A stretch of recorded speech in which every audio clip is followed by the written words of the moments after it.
Two Sundays ago, we have an accidental series. It's called Exposing Counterfeits. Kung saan, dito sa series na ito, mga kapatid, ine-expose natin lahat ng mga pandarayan ng kaaway sa ating buhay. Kasi si Satanas ay magaling sa pagsisinungaling.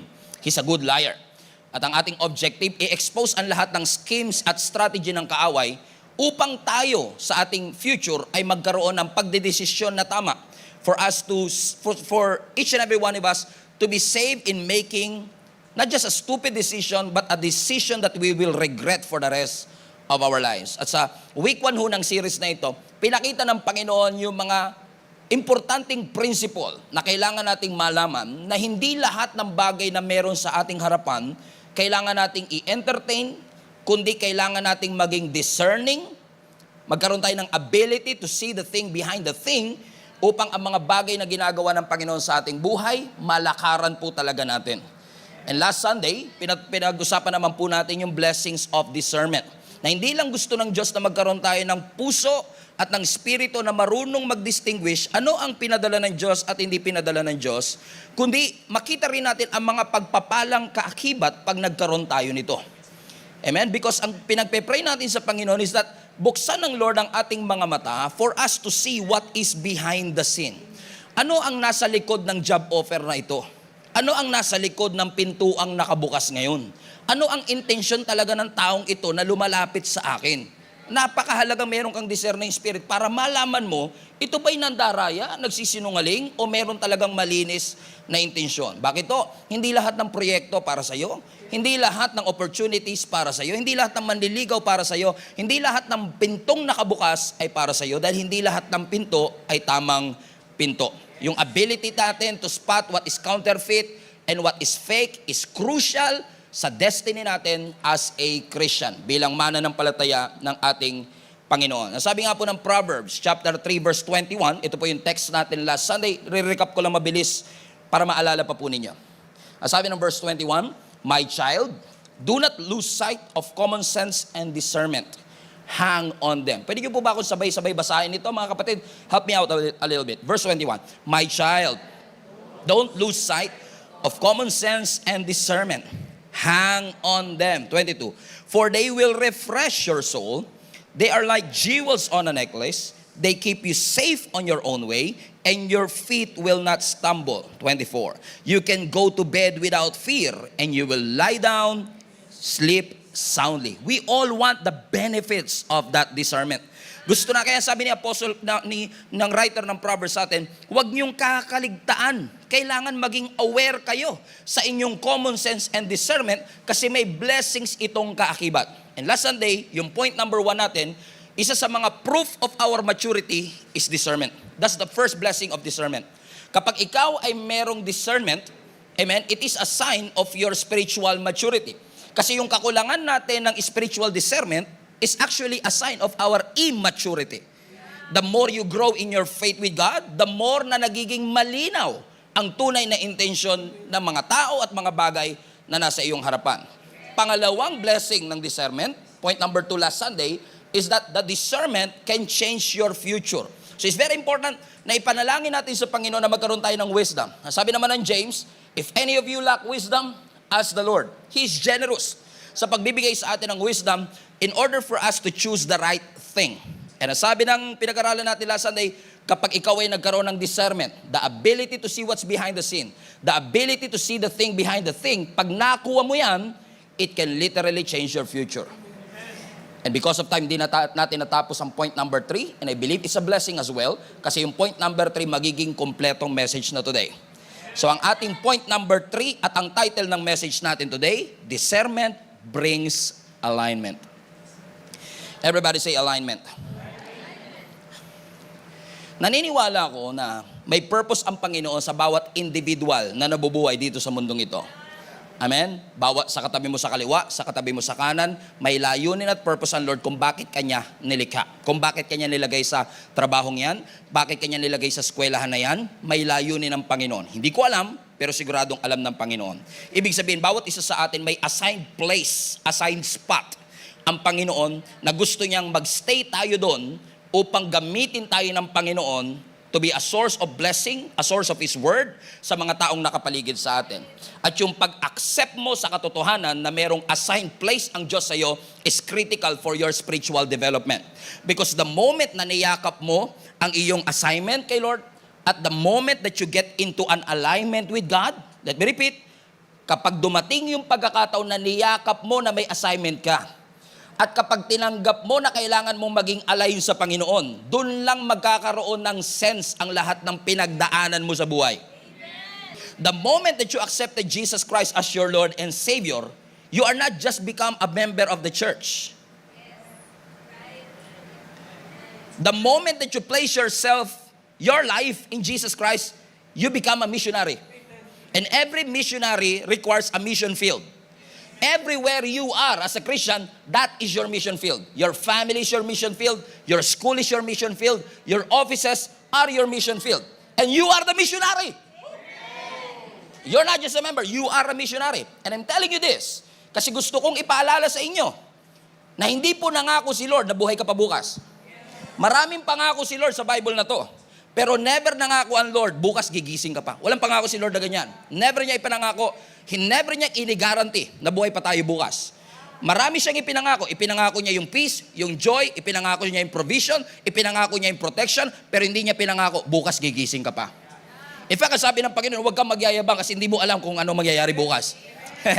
Amen? So, ibig sabihin, kaya ko ito sinasabi because you have to remind yourself, amen, that we are living in a limited amount of time.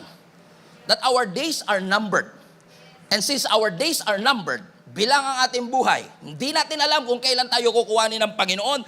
Kailangan natin gamitin ang every single minute, hour, and day of our life to be in sync, in alignment with the purposes of God in our lives. Kasi kung limited na nga oras mo, sasayangin mo pa ba siya na you are out of alignment with God?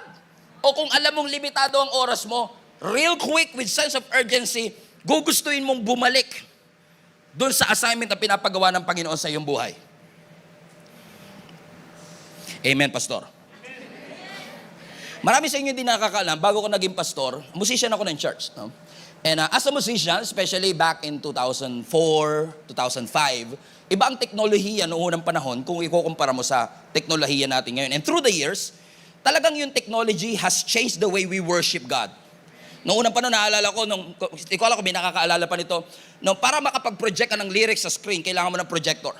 No, meron niyang transparent na papel na may susulatan mo ng pentel pen, acetate o cellophane kung tawagin, at yung kung sino man yung nagko-control ng lyrics, talagang dahan-dahan niya. Pati kamay niya kita eh. So hindi lang lyrics, pati kamay niya. Naalala niyo ba yun, mga kapatid? And now, with the software and with the technology that we have, you don't have to use projectors anymore. In a single click, in a single mouse movement, pwede ka nang makapag-flash ng lyrics. And in fact, some high-tech computers can actually automate yung mga lyrics. So technology has changed the way we worship through the years. And dito sa Gia Kamanaba, we want to take advantage na lahat ng mga technology na meron sa atin para gamitin natin yan as a tool para tayo ay magkaroon ng not just less distraction but a distraction-free worship experience. Na hindi natin hahayaan na yung mga lyrics ang makahadlang sa atin para makapagpuri sa ating Panginoon. And how many among you are grateful that every single Sunday, may mga worship team tayo na ina-usher nila tayo into the presence of God? We are grateful na kahit sintonado ka, merong singer na nasa tono, hallelujah, na magli-lead sa atin into the presence of the Lord. And every single Sunday, let me just tell you this, every single Sunday natatayo ang ating worship team dito sa harap, at magli-lead ng worship, habang umiiyak ka kanina, hindi angels cry. Habang umiiyak ka kanina, what you are hearing and what you are seeing is actually the finished product. You don't know what they went through. Kasi they have rehearsals on Friday, they have rehearsals on Saturday, they came here as early as 6 o'clock in the morning, 7 o'clock in the morning to prepare us for the service. So habang natutulog ka at nananaginip dun sa ex mo na niloko ka, sila is already preparing it to give us the best possible worship experience. Every time they sing, what you hear is not actually what is really happening. Because as they were leading us into worship, habang naririnig natin yung finished product, a lot is happening behind the scenes. There are a lot of things that is happening behind. In fact, if I may rephrase, a lot of things are happening behind their ears. So kung mapapansin nyo, yung mga worship team natin, may mga headset sila na wala noong unang panahon. Pero ngayon, makikita nyo yung mga worship teams, meron silang mga headset sa kanilang tenga at hindi sila nakikinig ng salamin-salamin habang tayo ay nag-worship sa Panginoon. Okay? Hindi, okay? Sila po, habang tayo ay nag-worship sa Panginoon, meron silang mga headsets because this is vital and crucial for them to hear themselves. Para marinig nila ang kanilang sarili. Kasi yung katabi mo, pagka lumakas na kanta niya, nawala sa timing, nawala sa tono, we want something that is stable na maririnig mo, nasa tono pa ba ako bilang isang singer? But aside from that, hindi lang nila naririnig ang kanilang sarili, naririnig din nila yung mga kasamahan nila dun sa lumalabas sa kanilang tenga. So imagine niyo, sarili mo naririnig mo, mga kasamahan mo naririnig mo, and on top of that, kung mapapansin nyo, isa sa mga musician natin, in fact, dalawa ito, hindi nyo nakikita isa, papakita ko mamaya, dalawa sa mga musician natin is actually may microphone. So makikita nyo yung ating musical director na kapatid ko, pero mas pogi ako dyan. Walang objection. Okay? Yan bunso namin yan, ano? Kung makikita nyo yung kapatid ko na yan, no, na meron siyang microphone, pero hindi siya kumakanta. And maaaring habang nag-worship tayo kanina, napansin nyo na nagsasalita siya, pero hindi nyo naririnig. Okay? Bakit? Kasi bukod sa sarili nila, bukod sa mga kasamahan nila, kapag may instruction yung musical director sa buong banda, sinasabi ng musical director dun sa mic na yon na dumidiretso sa kanilang tenga. So for the first time, I want you to hear what's happening behind the scenes. Sige, magsalita ka nga, Drew. Yan. Hindi natin yan naririnig on a normal basis, on a praise and worship, but that is actually happening behind the scenes. Habang pikit na pikit ka nagpupuri, nag-i-instruct ang musical director, o build tayo, chorus na tayo, bridge tayo, alalay kayo, bantayan nyo to, aakyat na si pastor. Merong instruction yung musical director sa bawat isang part ng team. Pero actually, meron pa kayong hindi nakikita na member ng team. Actually, gusto ko ipakilala sa inyo, sa screen nyo lang siya makikita kasi nasa likod ho siya ng wall na ito. Okay? Yes, si Pao. Okay, si Pao is our backing tracks, what do you call this? Operator. Okay, backing tracks operator. Na siya, bukod sa sarili ko, bukod sa sarili mo, bukod sa kasama mo sa team, bukod sa musical director, siya ang nag-ooperate ng laptop natin para ilabas yung tinatawag nating click track. So, now, ano ang click track? Now, ang click track is parang, from the word itself, click. So, parang siyang click na, tick, tick, tick, tick, na itong si Pauline, na single by the way,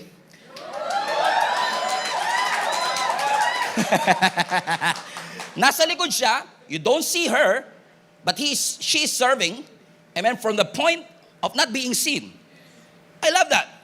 Amen? Siya ang nagpe-play ng click track, siya ang nagdidictate sa buong banda, ito ang tempo na ipe-play natin. So for example, play mo nga anak.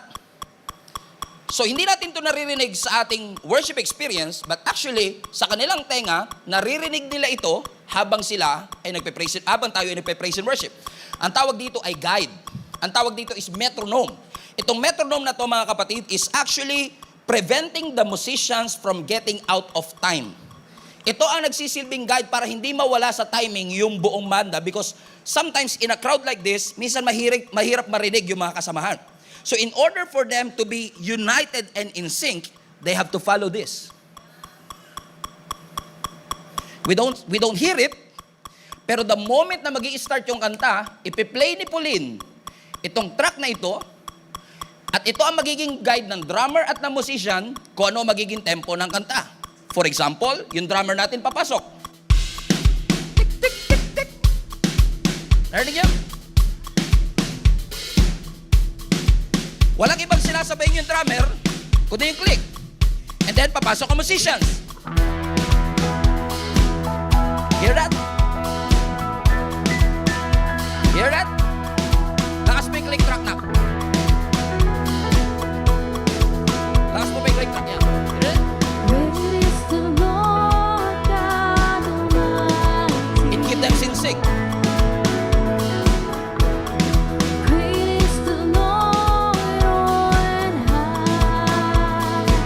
But what will happen if yung drummer mawala sa timing? Let's go. 1, 2, 3, go! Great is the Lord God Almighty. See that? Great is the Lord. On this basis, usually, magsasalita ang musical director, drummer, wala ka sa timing. Drummer, wala ka sa timing. Ulit. Drummer, wala ka sa timing. O, i-timing mo daw. 1, 2. 3, go. Great is the Lord God Almighty. Great is the Lord See that? on high. See that? So, we don't hear it. Habang kumakanta tayo kanina, this is the same song that we sang earlier. Hindi nyo naririnig, but there is actually somebody na nagsiset ng time na susundan ng lahat. At kapag yung drummer, yung singer, yung musician na wala sa timing, kailangan siyang i-command ng musical director, wala po kayo sa timing, kailangan yung bumalik kasi hindi yung click track ang mag-a-adjust sa musician, yung musician ang mag-a-adjust sa click track. And I believe this is a good illustration for what the purposes of God in your life. Bago ka pa ipinanganak, ilakas mo anak, bago ka pa ipinanganak, nag-set na ang Diyos ng tik, tik, tik, tik, tik, tik. Nasabi ng Panginoon, kailan ka ba sasabay? Kailan ka ba hahabol? Kailan ka ba magiging in alignment with the will of God? Because this click track had been assigned to your life. You are designed to follow this click track to be in alignment with God. Purihin natin ang Panginoon. Palapakan natin ang Lord. Thank you. Salamat. Amen. Bakit? Because we have to be in sync, on time, doon sa purpose ng Panginoon sa ating buhay. At kung may isang member ng banda na hindi maka-keep up dun sa timing, lahat sila maaapektuhan. But in order for them to create a beautiful music, a beautiful worship experience that we follow, they have to be always in alignment. Amen? And alignment by definition is actually agreement. Everybody say agreement. So when you are in alignment with a person, you are in agreement to the person. So kapag sinabi mong, align ako sa Diyos, agree ka sa Diyos. If you are aligned in a situation, you agree in that situation because we always agree with whom we align ourselves with. Amen? And this is very important because kapag inalign mo ang sarili mo sa ating Panginoon, dun mo lang maiintindihan yung kalooban ng Diyos. Dun mo lang maiintindihan yung pamamaraan ng Diyos. Dun mo lang maiintindihan yung timing ng Diyos. Let me rephrase. When you are in an alignment with God, dun mo lang maiintindihan yung will, yung way, at yung when ng Diyos sa iyong buhay. That's why it's very important na tayo bilang Kristiyano, we don't settle for counterfeits. Kailangan talaga tayo ang mag-a-adjust. Lord, ano yung silet mong tik, tik, tik, tik, tik, na gusto mong dun ako pumasok? But again, because most of the time, we want God na mag-adjust sa ating agenda, imbis na tayo ang mag-adjust sa purpose ng Panginoon sa ating buhay. Kaya importante ang discernment. Everybody say discernment. Namba discern mo, ano ba talaga yung assignment ng Diyos sa buhay ko?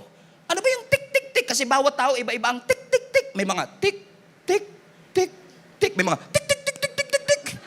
Iba-iba ang ating tempo. Iba-iba ang purpose ng Panginoon sa ating buhay. Kaya kailangan mo ng discernment para malaman, Lord, ano ba ang gusto mong mangyari? Kasi hindi porket ganun yung kay Pastor Stephen, ganun yung sa akin.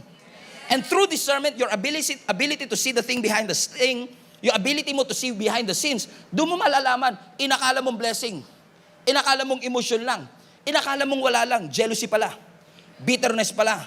Sasabihin ng Panginoon sa iyo, self-seeking yan. You are not seeking the kingdom, you are seeking likes. So let me ask you a question. Are you in alignment with the Lord?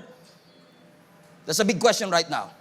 Because maraming Christians anointed pero out of alignment. Maraming gifted pero out of place. Now, in the kingdom of God, we all have a place. And we must embrace our place. Now, don't be confused. Iba ang position sa place. Hindi lahat may position sa kingdom ni Lord. Pero lahat may place sa kingdom ni Lord.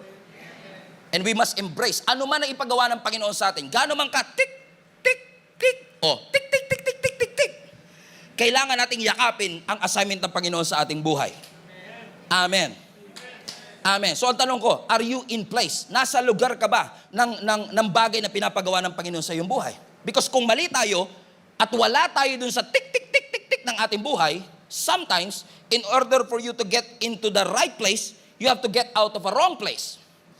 Hindi ka makakapasok sa tamang lugar kung hindi ka muna lalabas sa maling lugar. Amen? Kailangan mo magdesisyon. You have to accept, wala ako sa timing. Wala ako sa alignment na pinapagawa ng Panginoon. Nag-focus ako sa pangarap ko, hindi sa purpose ko. Nag-focus ako sa kapakanan lang ng pamilya ko, which is hindi masama, pero nakalimutan ko na may Diyos na nagpo-provide sa aking buhay. Importante ito at passionate ako. Lagi kong pinipreach ito sapagkat kapag ikaw ay nakalinya doon sa purpose ng Lord, pag nagbuhos ang Lord ng blessing, masasapo mo. Kasi kahit na gaano kalakas yung gripo, kung yung timba hindi nakatapat, hindi mo masasalo. Naalala niyo yung mga nanay natin dati? Tanghali na! Hindi ka pagising. Nagbuhos ang Diyos ng pagpapala, hindi ka nakasalo. Sinasabi lagi ng nanay ko yan. Tinanghali ka na naman nagising. Nagbuhos ang Diyos ng pagkain, hindi ka nakasalo. Bakit? Ano sinasabi? In essence, di ba, may principle eh. Gusto mo makasalo ng blessing? Tumapat ka sa Diyos. Kasi minsan tayo hingilang na eh. Lord, pengin blessing, pengin provision, pengin blessing, pengin provision. Pero ang tanong, nakaposisyon ka ba para sa blessing? Nakaposisyon ka ba para matanggap mo ang pagpapala ng Panginoon? Amen? Kailangan in alignment ka. Hallelujah. Sa purpose ng Panginoon sa iyong buhay. Now, ang big question ng bawat isa, paano ko ma-align? Paano ko malalaman ng tik, tik, tik, tik, tik ng Panginoon sa aking buhay? Lahat ng alignment, nagsisimula sa encounter. Alignment starts in an encounter. Kapag hindi mo na-encounter ang Diyos, hindi ka talaga ma-align. So bago natin harapin yung alignment, tanungin muna natin ang ating sarili. Na-encounter ko na nga ba talaga ang Panginoon sa aking buhay? Amen? And this is where Apostle Paul comes into this message because, you know, when you study the life of Apostle Paul, he has been an inspiration to the church. Imagine niyo, no? Si Apostle Paul, he wrote 66% of our New Testament. Just imagine, 2/3 of the New Testament was written by Apostle Paul. Ibig sabihin, Apostle Paul was far from ordinary. In fact, si Apostle Paul, mga kapatid, was given an opportunity to do extraordinary things para sa kaharian ng ating Panginoon. On the other hand, if you knew kung sino si Apostle Paul, alam nyo rin na si Apostle Paul ang katunayan na walang kasalanan that is beyond redemption. Kasi napakarami niya, he was a murderer, mamamatay tao. But even though he murdered a lot of Christians, no sin is beyond redemption. Kasi ang Diyos binago at nire-write ng Diyos ang story ni Apostle Paul. Kasi hindi mo mababago ang iyong nakaraan, pero mababago ng Diyos ang iyong hinaharap. Si Apostle Paul, ang magpapaalala sa bawat isa sa atin na hindi ka naliligtas ng iyong mabubuting gawa. You are not saved by your works. Because many people are believing that if you will just pray enough, give enough, attend enough, you will be saved. No. You will not be saved even though you pray long enough, attend as often as you could. Why? Because Jesus already did something that is enough for your salvation. It is enough for your forgiveness. Hindi naging enough yung efforts natin, pero yung ginawa ni Jesus Christ once and for all time is enough para sa ating salvation at sa ating forgiveness. And Apostle Paul, even though he was a murderer, he had an encounter with Jesus Christ. Now, kung di nyo kilala si Apostle Paul, hindi naman talaga pinanganak na Christian itong si Apostle Paul. In fact, based on history, ang mga magulang ni Apostle Paul, Pharisee. At kandidato si Apostle Paul para maging susunod na Pharisee. He was so devoted in Jewish law, in Judaism, na willing niya i-pursue yung kanyang career. In fact, maraming Bible scholars ang nagsasabi na itong si Apostle Paul is expert in dissecting the scripture. Pagdating lang sa head knowledge, pagdating sa Word of God, alam na alam ni Apostle Paul. Kabisado ni Apostle Paul ang Biblia by his brains, but not necessarily by heart. Hindi po kasi porket kaya mo i-preach ito, na encounter mo yung nagsulat nito. Amen? You may know the letters, but it doesn't mean you know the author. You need to have an encounter with the Lord. Kahit na si Apostle Paul ay subject at nag-under sa kanyang rabbi na si Gamaliel, na isa ring priest, hindi ibig sabihin nito na na-encounter niya ang ating Panginoon. In fact, kung magpapakalalim pa tayo sa history, let me bore you a little bit. Itong si Apostle Paul, kasama ang kanyang mga magulang, is actually part of a fervent Jewish nationalist. Itong fervent Jewish nationalist is actually group of people that they adhere strictly the law of Moses. Masyado sila maigpit sa Old Testament law. To the point na si Apostle Paul, nag-vow kasama ang kanyang mga magulang, they vow, itong fervent Jewish nationalists, they vow na ipoprotect nila ang Jewish people laban sa contamination ng mga Gentiles. Everybody say Gentiles. Now, that's a new term for somebody, but who are the Gentiles? Now, by simple definition, lahat ng hindi Jewish, Gentile. So, kung Indian ka, Gentile ka. Kung Filipino ka, Gentile ka. Kung Chinese ka, Gentile ka. Okay? At si Apostle Paul, listen, this will be beneficial later on, nag-vow si Apostle Paul at ang kanyang mga magulang na poprotektahan niya yung kanyang bansa na makontaminate, mapasok ng mga Gentiles. Ganun siya ka-dedicated. That's why Apostle Paul is considered to be a religious extremist. Extreme yung kanyang paniniwala to the point na si Apostle Paul, he went to kill Christians for following Jesus Christ. Kasi naniniwala si Apostle Paul na si Jesus ay isang leader ng kulto. At lahat ng naniniwala kay Jesus ay kulto. Until, hallelujah, until sudden, everybody say suddenly. Until nung Acts chapter 9, na-encounter ni Apostle Paul si Jesus Christ. Sabi ng scripture, habang si Apostle Paul ay papunta sa isang lugar para iharas ang mga follower ni Jesus Christ. Papunta siya ng monumento para puntahan yung 6 p.m. service. At iharas ang mga member ng GSMNB community. Sabi ng scripture, na-encounter niya ang ating Panginoong Yesus on the road to Damascus. So sabi ng verse 1 ng Acts chapter 9, meanwhile, Saul, si Apostle Paul yan, lumang pangalan niya is Saul.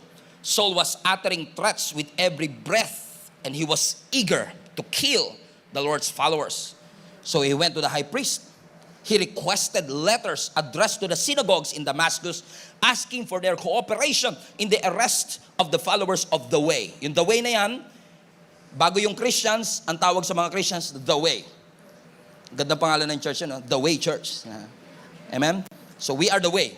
Tayo, part tayo ng the way. We are Christians. We believe in Jesus Christ. At sabi ng scripture, bakit siya nag-request ng letter sa synagogue para ipa-aresto ang mga member ng the way? Because he wanted to bring you and I, the follower of Jesus Christ, both men and women, back to Jerusalem in chains. Gusto niyang pusasan lahat. Gusto niyang arestuin ang lahat. And then something happened out of nowhere. Verse 3. As he was approaching Damascus on this mission to kill the Christians, the way, a light from heaven suddenly shone down around him. Verse 4. He fell to the ground and he heard a voice saying to him, Saul, Saul, why are you persecuting me? Verse 5. Read this together. Who are you, Lord? Saul asked. And the voice replied, I am Jesus, the one you are persecuting. Grabe. Ano mararamdaman mo kung yung pinapersecute mo, pinapapatay mo yung mga followers, biglang nagsalita sa iyo, Saul, why are you persecuting me? And this, I find it fascinating na yung unang tanong ni Apostle Paul kay Jesus is actually verse 5. Bring it up again. Who are you, Lord? Everybody say, who are you, Lord? Why is that important? It is important because who God is to you is more important than what you do for God. Let me say that again. Who God is to your life is more important than what you do for Him. Ang tunay na encounter kay Lord, nag-i-start sa kung sino siya sa'yo at hindi sa kung ano yung kaya mong gawin para sa Kanya. Kasi minsan tayo nakafocus tayo sa assignment natin kay Lord na nakalimutan na natin, may encounter nga ba ako kay Lord? Nakafocus tayo sa ministry, nakalimutan natin, teka lang, kilala ko nga ba talaga si Lord? Because, listen to me, mahirap lakaran yung purpose ng Diyos sa buhay mo kung tatanggalin mo si Lord. Diba parang, does it make sense, di ba? Many of us, we are trying to walk in the purposes of God in our lives, pero ayaw naman natin isama si Lord. And by the way, kapag lumalakad ka sa isang purpose at hindi mo na nakikita si Lord, senyalis yun, out of alignment ka na kagad. So mahirap yan, na naglalakad ka para sa purpose ng Panginoon, you are trying to fulfill the purposes of God in your life, pero you are eliminating God in the process. Kaya nga, di ba, sinasabi ni Lord sa atin, every step of the way, you must trust the Lord. Kailangan natin pagkatiwalaan ng Panginoon. Na siya ang may hawak ng ating kinabukasan. Question, sino sa inyo nagtitiwala kay Lord? Taas kamay, lahat na may tiwala kay Lord. Raise hand emoji in the chat. Lahat ng may tiwala kay Lord. O lahat may tiwala. Question, Naniniwala ka ba kay Lord na kung mamamatay ka ngayon, huwag naman sana, okay? Pero binigay mo yung buhay mo kay Jesus Christ, naniniwala ka ba? Nagtitiwala ka ba na mapupunta ka sa langit? Bala ka sa. So, ibig sabihin, nagtitiwala ka kay Lord na siya ang magbibigay ng salvation. Correct? One more question. I'm setting you up.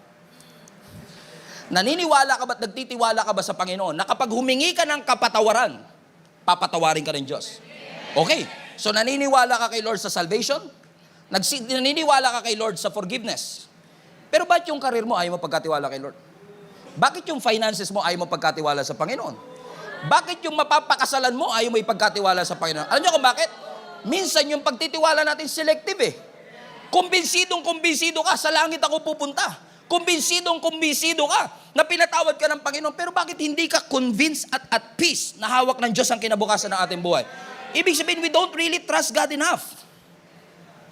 We only trust Him sa kanyang forgiveness, sa kanyang salvation, but we don't trust Him for His salvation, for His provision.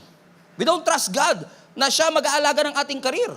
Again, who God is to you is more important than what you do for the Lord.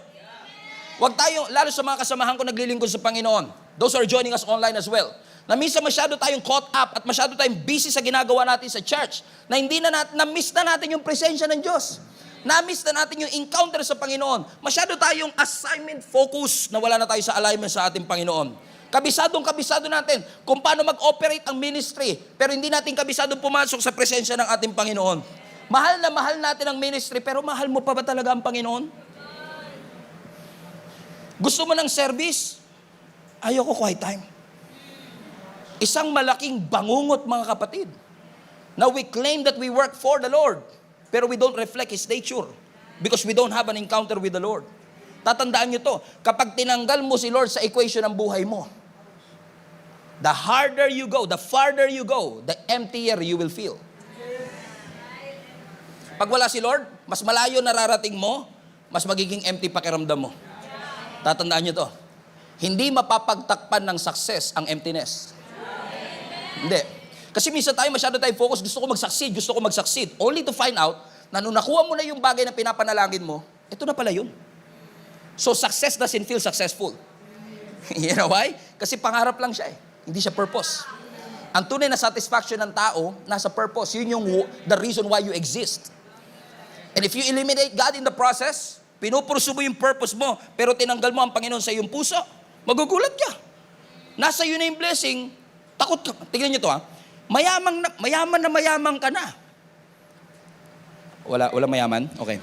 Kaya walang maka-amen eh. Walang maka-relate eh. Okay. Sobrang yaman mo na, pero natatakot ka pa rin. Takot ka maghirap. Tingnan niyo no? Sobrang yaman mo, pero takot ka maghirap. Malamang wala dito yung kausap ko, no? Sa online. Sobrang yaman mo, pero takot ka. Alam niyo, pag nagpadai ka sa takot mo, hindi ka magiging generous. Think about it.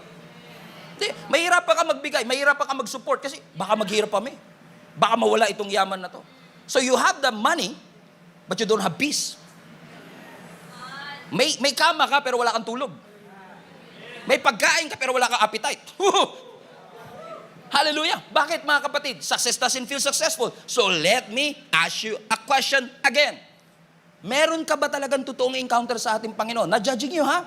I'm just saying. You need an encounter with the Lord. Paano mo masasabi nagkaroon ka ng encounter kay Lord? Dahil naiyak ka kanina? Suliranin man I do. Just because umawit ka ng 25-minute praise and worship at nakinig ka ng 45-minute sermon, just because you sing a few songs and you raise your hands up high, it doesn't mean na meron kang genuine encounter sa ating Panginoon. Christianity is more than just attending the church. It's more than that. Every single Sunday that you come to church, huwag niyo sabihin, okay lang ako rito, basta marinig ko lang yung boses ni Pastor, okay na ako. No. Desire for an encounter. When was the last time na pumunta ka ng church, pag uwi mo talaga nasabi mo, kakaiba yun? Na-encounter ko talaga ang Panginoon. Amen? Kasi posible ito. I've been in a ministry for 24 years. I've seen it all. Posibleng na nandito yung katawan mo, pero yung gana mo wala rito. Your body is here, your appetite is not here. Kasi Satan, kung gusto kanyang tanggalin sa simbahan, he doesn't have to remove you physically. He just have to remove your appetite. Kasi kapag wala ka ng appetite, your body will follow. And Satan is after your appetite. O pag pauwi kayo, magsisink in yan. Satan is after your appetite. Ang gusto lang, ang kailangan lang gawin ni Satan, tanggalin lang yung gana mo sa pagbabasa ng Bible. Tanggalin lang niya yung appetite mo sa pagpipray. And you will stop praying. You will stop reading the Word of God. This will become just a paper to you. Everybody say, aray. Amen. So let me ask you a question again. Kailan yung huling beses na talagang treasure mo yung encounter mo sa Panginoon? Kailan yung huling beses na nasabi mo, I had an encounter with God? Well, Your Honor, di ko na pumaalala.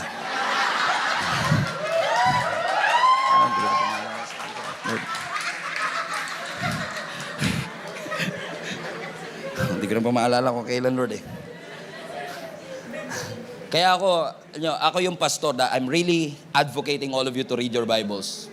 I really do. Because I love reading the Word. I love it.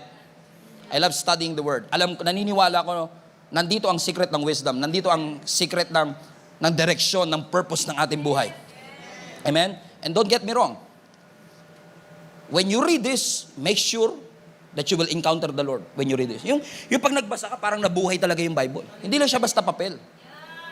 Kasi, hindi naman Christians lang nagbabasa nito eh. May mga atheists, hindi naniniwala kay Lord, pero nagbabasa nito. May mga hindi Christian na nagbabasa ng Bible, pero nagbabasa sila for history. Nagbabasa sila for science, which by the way, they are missing the whole point of this. Pero they are reading this for history, they are reading this for science. In fact, may mga nagbabasa nito para alam nila kung ano yung debate na mai-argue nila sa atin. Para pabulaanan yung ating pananampalataya. O sige nga, saan mo bababasa sa Bible na si Jesus ay Panginoon at Diyos talaga? Tama? Kasi kapag nagbasa ka nito, yung ibang mga tao na hindi talaga, walang encounter kay Lord, pag nagbasa nito, pagkatapos silang basahin, they have an argument. But when Christians read this, they have a testimony. Difference. Okay? Yung mga hindi Christian, yung mga taong gusto lang for science, they have an argument. O sige nga, paano nagkasya sa Noah's Ark yung lahat ng hayop? They have an argument. Saan nasa Bible yung dinosaur? Sige nga, basahin mo. By the way, to answer that, nasa Job. To answer that question, nasa Job. Sige nga, so they have an argument. But when we read this, we don't know kung paano nagkasya yung mga hayop. Hindi natin alam kung saan mababasa yung dinosaur. But we have a testimony. And nobody can discredit what God has done to you when you read this. Walang bagay, no? Kasi yung argument, pwede mo silang matalo sa argument. Pwede ka matalo sa argument. Pero sa testimony, wala makakatalo sa testimony. O ba sa testimony pag-uusapan? Amen? Right? Tignan nyo yung sa John chapter 9. Yung lalaking bulag. Naalala nyo yung lalaking bulag na pinagaling ng Panginoon on a Sabbath day? Galit na galit yung mga Pharisees. Ba't yung pinagaling yan? Sabbath. Ano mo gusto gawin ni Jesus? Nung papagalingin niya, Lord, pagalingin niyo ako. Sige, ito na. Ay, Sabado pala. Bukas na lang. Ano mo gusto gawin ni Jesus? Pagpabukas siya pa yun? Oh, I mean, because nakita ni Lord yung need. Pinagaling ni Lord yung bulag. Nakakita yung bulag. Pero hindi na gusto ng mga Pharisees. Kasi masyado nilang ina-adhere yung Moses' law. Sabbath day is rest day. Hindi ka dapat kumilos. Hindi ka pwede magpagaling. They were angry at the Lord. In fact, yung lalaking bulag nito, in-excommunicate pa nila. Sa galit nila. Kinonfront nila. In-office nila. Sabi nila, totoo ba talaga yung testimony mo? Na ikaw ay nakakita? Sino ba yung nagpagaling sa'yo? Sabi niya, di ko rin po alam eh. Basta ang alam ko lang, kanina bulag ako, pero nung na-encounter ko si Jesus, nakakakita na ako. Tingnan niyo no, yung mga Pharisees may argument sila, Sabbath day, di dapat kayo nagpapagaling. Pero mapapabulaanan ba nila yung testimony ng taong ito? Pinagaling nga siya ng Panginoon eh. Tama? Kaya kahit anong argument, basta may testimony. Kung paano ka hinipo ng ating Panginoon, we all need an encounter with God. Everybody say encounter. Put that in the chat. Encounter. Hindi encanto, encounter.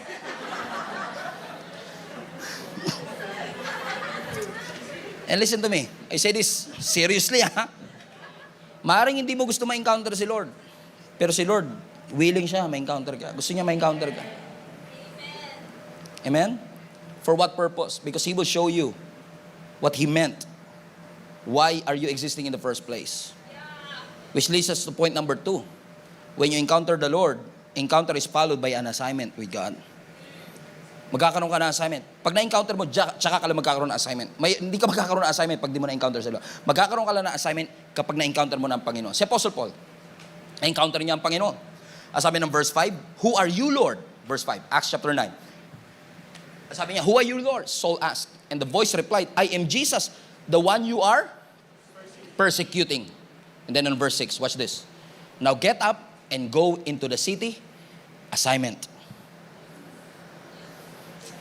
Am I talking to somebody right now? Assignment. Now get up and go to the city and you will be told what you must do. Pagkatapos niya ma-encounter ang ating Panginoon, binigyan siya ng Panginoon ng kanyang sariling assignment. Listen to me. Bawat isa sa inyo, may assignment ang Panginoon sa inyo. And it takes an encounter for you to know ano yung assignment na pinapagawa ng Diyos. Ang alam ko lang, hindi aksidente na diyan ka nagtatrabaho, hindi aksidente na yan ang pamilya mo, hindi aksidente na dinala ka ng Panginoon sa lugar na ito. Tingnan niyo si Apostle Paul. Noong na-encounter niya ang ating Panginoon sa Acts chapter 5, nagtatanong siya, Who are you, Lord? 10 verses later, he's now preaching Jesus Christ. 10 verses later. Now, listen, for context. 10 verses before, he was preaching against Jesus. Nung na-encounter niya si Lord, 10 verses later, he was preaching Jesus. Yun ang nagagawa ng encounter, may transformation. Nasa sobrang bilis ng transformation ni Apostle Paul, yung mga disciples nagdududa, parang hindi naman totoo yung encounter niyan. Nagsimba si Apostle Paul one day, nagsimba siya, yung mga kasama sa church naglayuan sa kanya, kasi alam nga nila mamamatay tao siya eh. Si Barnabas pa naglapit, guys, totoo encounter nito. Hindi sila makapaniwala, sobrang bilis. Na-encounter niya ang Panginoon, 3 days later, nagsisimba na. At nagpipreach about Jesus Christ. That's what encounter did to your life. Kasi binigyan siya ng assignment eh. Go to the city and you must be told what to do. Nangyari ba sa inyo yun, mga kapatid? Nasa sobrang bilis ng ginawa ng Diyos sa inyong buhay, walang naniniwalang Christian ka na? Eh paano naman? Nung hindi pa kilala si Lord, kung ano-ano pinagpo-post mo. Tapos biglang, John 3:16, For God so loved the world. Eh, hindi sila maniwala eh. Biglang nagbago yung pinapost mo, hindi sila makapaniwala sa transformation na ginawa ng Panginoon sa iyong buhay. But that's what an encounter did to you. Yun ang ginawa ng Lord. Kaya sabi ng Lord, bumangon ka dyan, meron akong assignment na pinapagawa sa iyo. Grabe si Lord. Mamamatay tao, nire-write niya yung story ni Apostle Paul. Nire-route pa niya yung direksyon ng buhay ni Apostle Paul. Kaya kapatid, yung mga rerouting sa buhay mo, redirection ng Panginoon sa buhay mo, huwag mong tatakasan. Huwag mong tatakasan. Nawala yung relationship pero nakakuha ka naman ng wisdom. Nag-benefit ka pa rin, okay? Nagsara yung negosyo pero nakakuha ka pa rin ng wisdom. Amen? And by the way, yung wisdom ngayon is a rare commodity. We have a lot of information. We have a lot of knowledge. No wisdom. And by the way, age doesn't guarantee wisdom. Hindi porket tumatanda may pinagkatandaan. Growing old is mandatory, hindi mo mapipigilan, but growing up is optional. Come on now. Amen? And growing up, maturing and growing in the Lord requires wisdom. Now imagine, sabi ng Lord sa kanya, get up, go to the city, and preach the gospel. Alam nyo, kung ano ang instruction ni Lord kay Apostle Paul? Ang sabi ni Lord kay Apostle Paul, mag-preach ka sa mga Gentiles. Lord? Yeah. Lord, di mo alam, I'm a fervent Jewish nationalist. I took a vow to protect the Jewish people from the contamination of the Gentiles. I am preaching against these people and now you want me to preach to them? Tama. Di ba minsan yung mga assignment ni Lord sa atin parang doesn't make sense? Hindi nyo mag-guess, ano? What if mangusap ang Panginoon sa inyo ngayon? Ito na. Sabihin ng Lord, bukas, yung kaaway mo, yung makita mo pa lang yung anino, kumukulo na yung dugo mo. Okay. Bukas, ilibre mo sa Vikings. Would you do it? Come on, would you do it? Oh, love your enemy. Di ba ang hirap gawin? Now we understand Apostle Paul. Lord, I'm preaching against the people. Marami ako nasabing salita sa kanila and now you want me to preach to them. Hindi maniniwala itong mga to sa akin. Pero yun yung pagtawag ng Diyos sa kanya. Yun yung assignment ng Diyos sa kanya. Sabi na Acts chapter 9, let's go to verse 15 already. Acts 9:15. Sabi nito, but the Lord said, go, for Saul is my chosen instrument. Watch this, highlight, to take my message to the Gentiles. Next, to the kings, and as well as the people of Israel.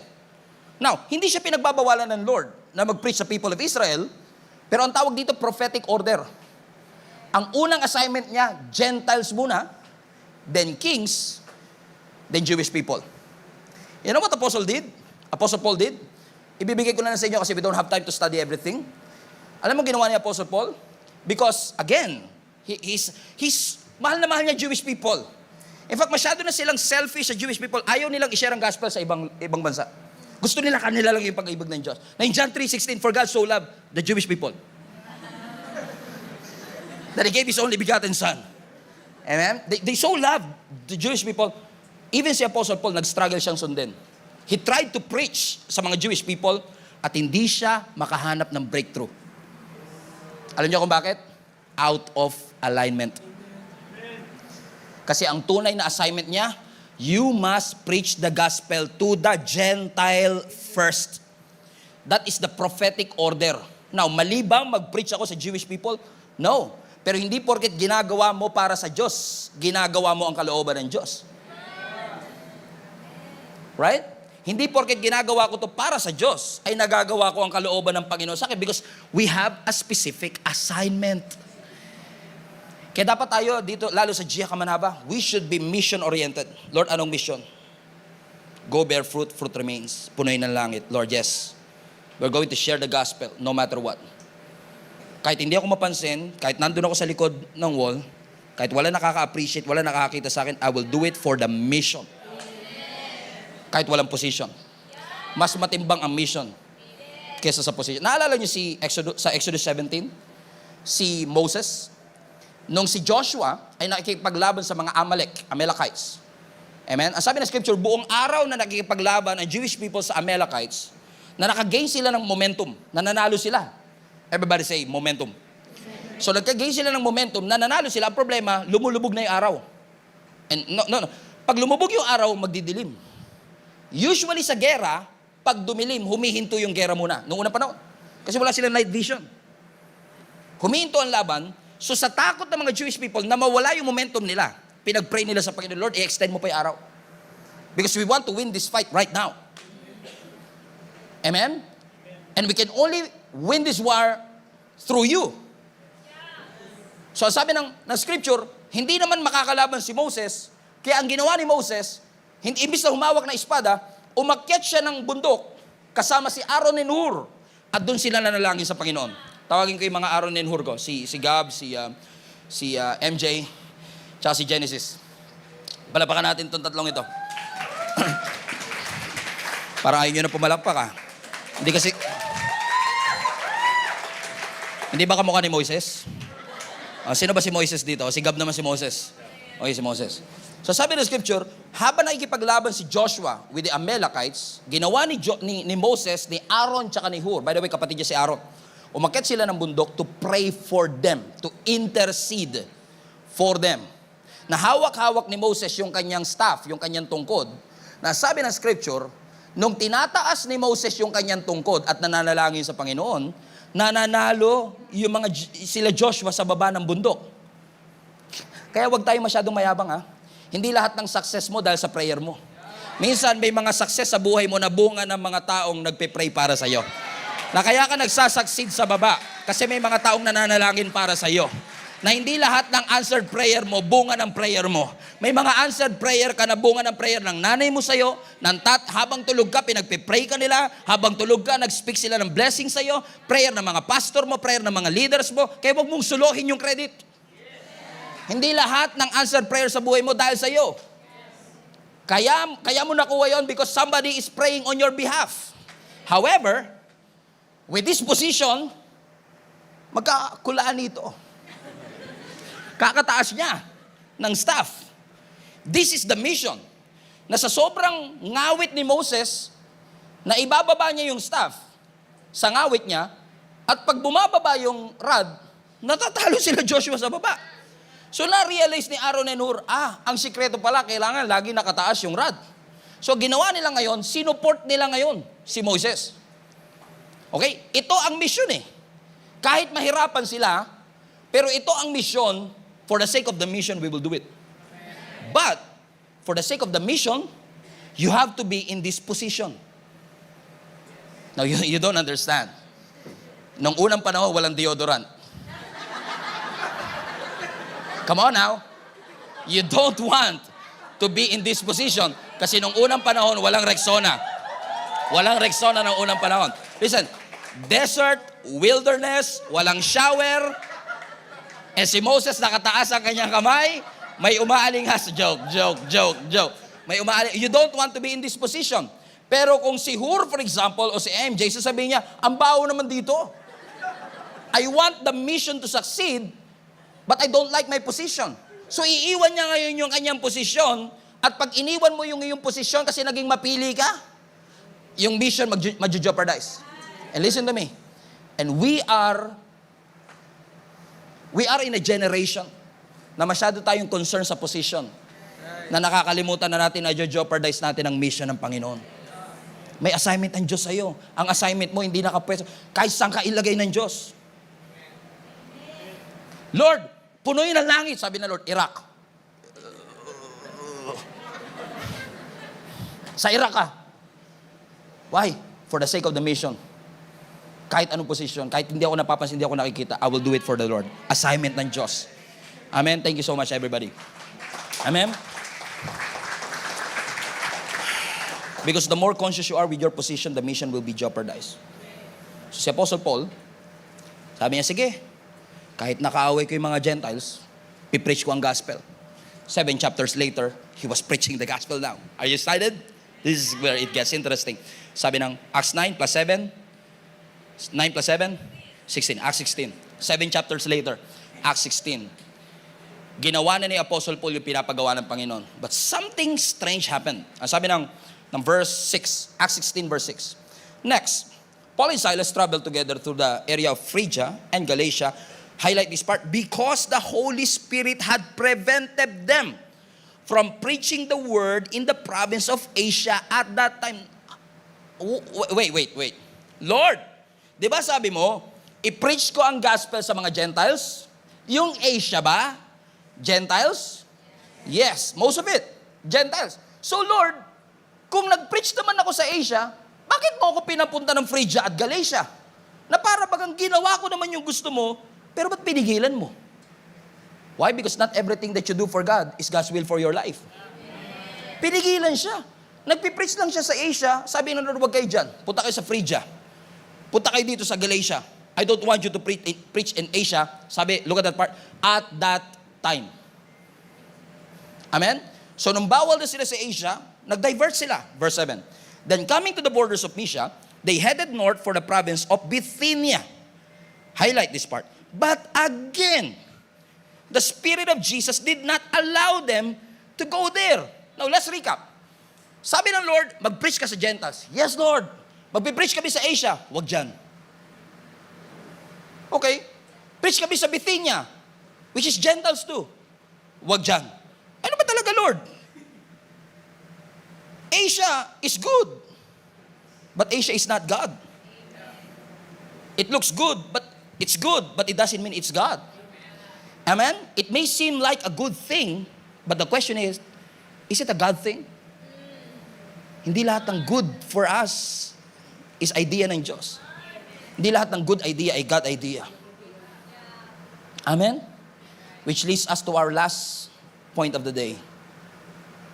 Paano ko malalaman kung saan talaga ako pinapapunta ng Lord? Pumunta ako ng Asia, bawal. Pumunta ako ng Bithynia, bawal din.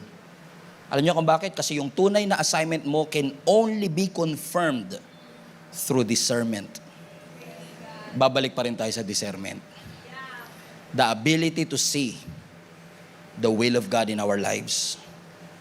Gusto nilang pumunta ng Asia, pinagbawalan sila ng Lord. Gusto nilang pumunta ng Bithynia, pinagbawalan sila ng Panginoon. So saan sila pumunta ngayon? Ang sabi ng verse 8. So instead, verse 8 na. So instead, they went through Mysia to the seaport of Troas. That night, Paul had a vision. A man from Macedonia in northern Greece was standing there, pleading with him.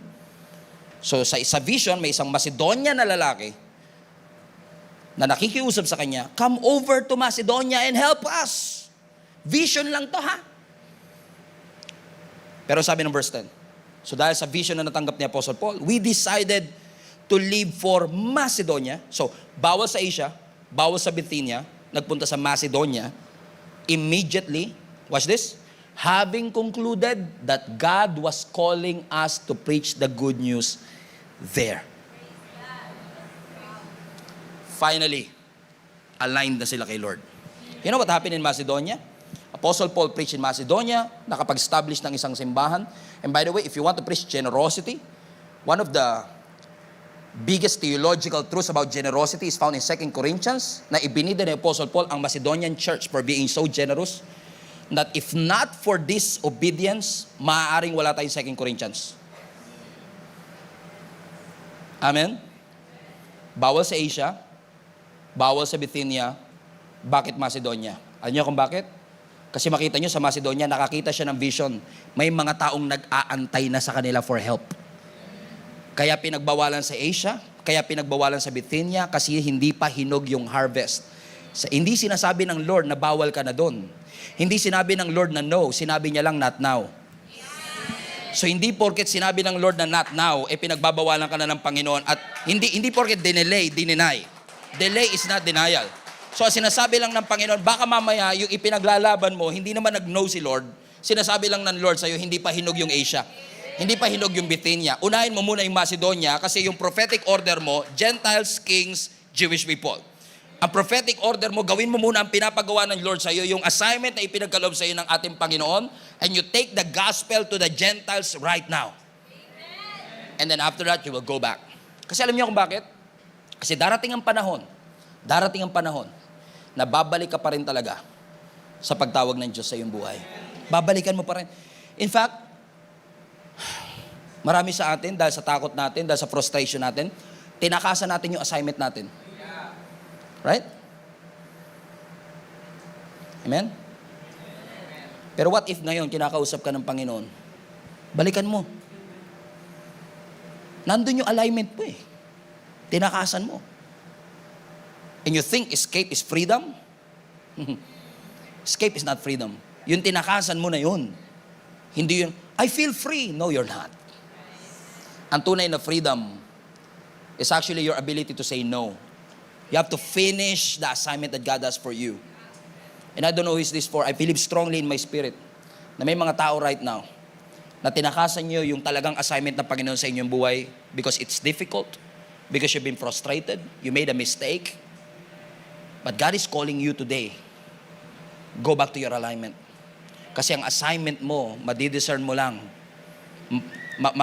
makukuha mo lang through discernment. Na maybe you feel like, I'm doing the will of God in my life. Yes, you are doing that thing for God. But is it the will of God for you? God has a great plan for your life. Tingnan niyo si Moses. Si Moses lumaki sa Egypt. Right?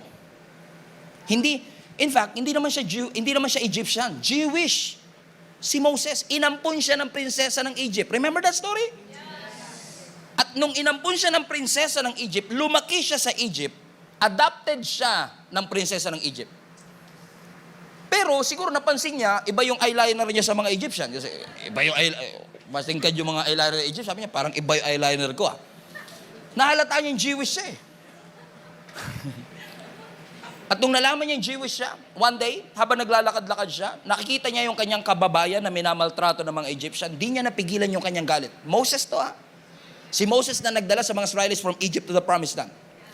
Sa sobrang galit niya, napatay niya yung Egyptian. At nung nalaman ng presidente ng Egypt, tumakbo siya. From Egypt. Ang Egypt noon, yun yung parang dream country at that time. But because of a mistake, tumakbo siya sa Midian, which is a desert. Hindi sanay si Moses sa desert. Lumaki siya sa farm. Hindi siya sanay doon. Doon siya sa Egypt. Sorry. Doon siya sa Egypt lumaki. Nandoon yung will ng Panginoon sa kanyang buhay. But because of the mistake, Kailangan niyang pumunta sa Midian, sa isang disyerto. Walang nakakakilala sa kanya. Nagkaasawa uli siya doon, and he stayed there for another 40 years. By the way, nangyari yung kanyang krimen, 40 years old na siya. So another 40 years at 80 years old. Nagsimula ang assignment ni Moses na dali ng mga mga Israelites from Egypt to the Promised Land at the age of 80. Sabi mo sa katabi mo, hindi pa huli ang lahat. You're not too old para magamit ng Panginoon, and you're not too young para magamit ng ating Panginoon. Hallelujah. At the age of 80, sabi ng scripture, habang nagbabantay siya ng kanyang mga tupa, na-amaze siya. Kasi nakakita siya ng isang halaman, umaapoy, pero hindi nasusunog. Nilapitan niya ngayon yung burning bush. At nung nilalapitan niya, biglang nagsalita, Moses, Moses, huwag kang lalapit. Hubarin mo muna ang iyong tsinelas, for this is a holy ground. Now, you have to understand, every day nandun si Moses. Office ni Moses yung desert. Doon yung kanyang trabaho araw-araw. All of a sudden, ang sabi ng Lord, hubarin mo ang sandalyas mo. This is a holy ground. Lord, this is not a holy ground last night. This is not a holy ground yesterday. I work here. Pero kahit anong lugar, the moment that the presence of God is present, it becomes a holy ground. Ang sabi ng Lord, hubarin mo ang iyong sandalas, for this is a holy ground. And then, ang sabi ng scripture, binigyan si Moses ng assignment ng Diyos.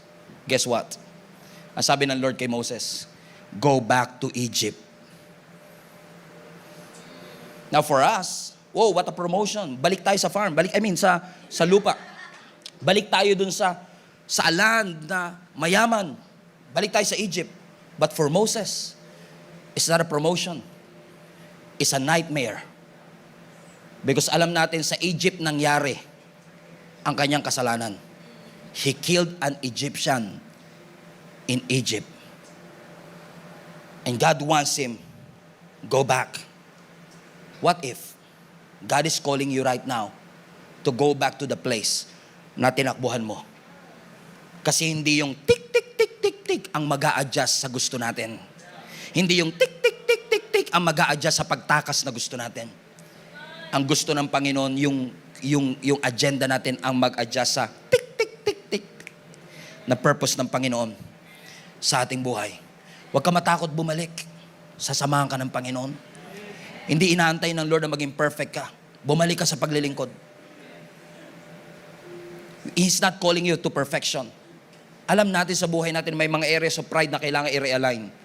May mga attitude na kailangan i-realign. Pero ang gusto lang sabihin ng Panginoon sa atin, if you need to go back and finish your business, finish it first.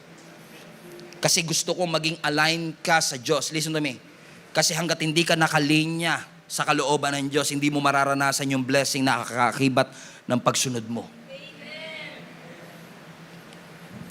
Aligning yourself to God is positioning yourself to be blessed. There is favor in alignment. Ang pabor ng Diyos nasa alignment natin. So go back. Align yourself with the will of God. I'm telling you this. Minsan kahit ako nag-hesitate na rin ako to preach about prosperity minsan because of this. People were saying, wag kayo mag-preach ng prosperity because that is prosperity gospel. By the way, prosperity is not the gospel. Prosperity is part of the gospel, but prosperity is not the gospel. When Jesus died on the cross, prosperity is included. Abundant life is included. Amen? And every Christian gusto ng Lord na maranasan yon. Pero mararanasan mo lang when you are in alignment with God. And I've been a pastor of this church for almost 11 years. I've seen I'm so amazed, sa totoo lang. Kasi, noong 2013, 2014, nung nagpapastor ako ng simbahan, ang dami nagpapapray sa akin, Pastor, pag-pray nyo naman po, wala kaming pabiling mantika. Wala ko kaming pagbili ng ulam. Wala po kaming pantuition ng aming mga anak. Tapos ako na magpipray, wala din. Sabi ko sa Lord, Lord, namatay ka sa krus para lang maghirap kami na kahit mantika, wala kaming pambili. Parang it doesn't make sense to me. Naniniwala ako na kasama sa pinagbayaran ng Panginoon sa atin is matubos tayo sa poverty. To get us out of poverty. Naniniwala ako doon. Kaya sabi ko, Lord, I'm praying to you. Alam niyo, nung mga 2014, kami ni Jenny, lagi namin pinagpe-pray sa Lord. Lord, I-align mo kami sa kalooban mo para maranasan namin yung pagbuhos ng blessing mo. Kasi naniniwala talaga ako dun, na kapag in-alignment ka sa Diyos, mararanasan mo ang pagpapala ng Diyos. Alam mo, years later, yung the same person na nagsasabi, Pastor, pag-pray mo ko, pambili ng mantika, pambili ng ulam, pambayad ng tuition fee, is the same person na nagsasabi, Pastor, i-bless nyo naman po yung pangalawang bahay namin, i-bless nyo naman po yung pangatlong kotse namin, i-bless nyo naman po yung negosyo namin. Bakit? Nung inalign nila ang kanilang sarili sa kalooban ng Diyos, nung binuhos ng Lord ang blessing, nasalo nila eh. Kaya ako passionate to share this. Kasi hindi ko sinasabing, umating ka lang, magkaka 5,000 ka. Bigyan ng jacket yan. Hindi. Hindi ganun ang mechanics ng prosperity ng Diyos. I-align mo yung sarili mo sa kalooban ng Diyos. Huwag lang kayong magsalita, baka mautangan kayo eh, okay. Pero di ba, yung mga nandito na matagal na, amen, nung nag-commit ka sa Lord, nung inalign mo ang sarili mo sa Panginoon, yung talagang genuine ha, na inalign mo ang sarili mo sa Panginoon. Di ba nung una nakaranas ka ng struggle? Sabi mo pa nga nun, kung kailan naman ako nag-commit, tsaka ako naghirap. Kung kailan ako nag-commit, tsaka naman ako nawalan ng trabaho. Pero nung tiniis mo, in-endure mo, hindi ka umalis sa posisyon. Kasi naniniwala ka ito kalooban ng Diyos.